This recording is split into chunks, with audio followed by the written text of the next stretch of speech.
Is this thing on? Hey, we're going to be going through all the different displays that Game Boys have used throughout the years and the different methods of lighting them in the dark. So this first one, we've got the dot matrix display on the original Game Boy. There's no lighting whatsoever on it, but turn it on and you get this little contrast wheel on the side so you can change the amount of pixels you're seeing. But then when it's dark out, you can get something like this. There's no attachment for a worm light, but you can get one of these that kind of clips on the top of it, and you just kind of use the incandescent bulbs on it to light your screen and magnify it a little bit, and it works. It gets the job done. And same story with this Game Boy Advance screen. It was the same that was on the Game Boy Color with no lighting or anything on it.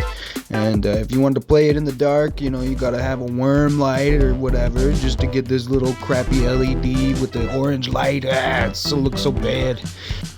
So up next we got Frontlit screens. Now these are ones that are going to have a light panel in the front of them to kind of illuminate around all the edges over the screen. And as you can see for this kit that I put into my Game Boy Color, gets the job done, but there's not a lot of contrast to it as opposed to with the Game Boy Advance SP that had a front light built into it.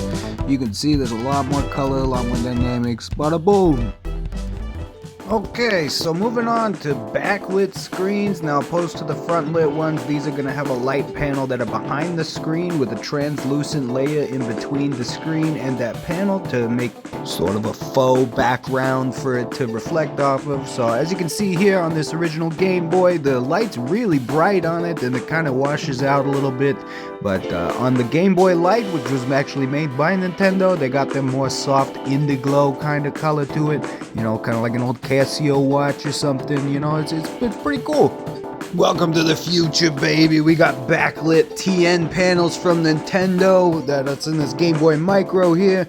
And then we even got all these brand new IPS kits that are just repurposed old cell phone and camera screens that have been turned into modifications by different companies that have kind of made their own custom ribbon cables to fit into these old Game Boys. And it looks awesome. It's honestly one of the best ways to play your games. You can get this wonderful contrast going on it, and with some of these you can even change the color palette like that Game Boy one, and then there's a lot of benefits to it. Some people like playing the original ones, but this one is honestly the cleanest way that you can play your video games.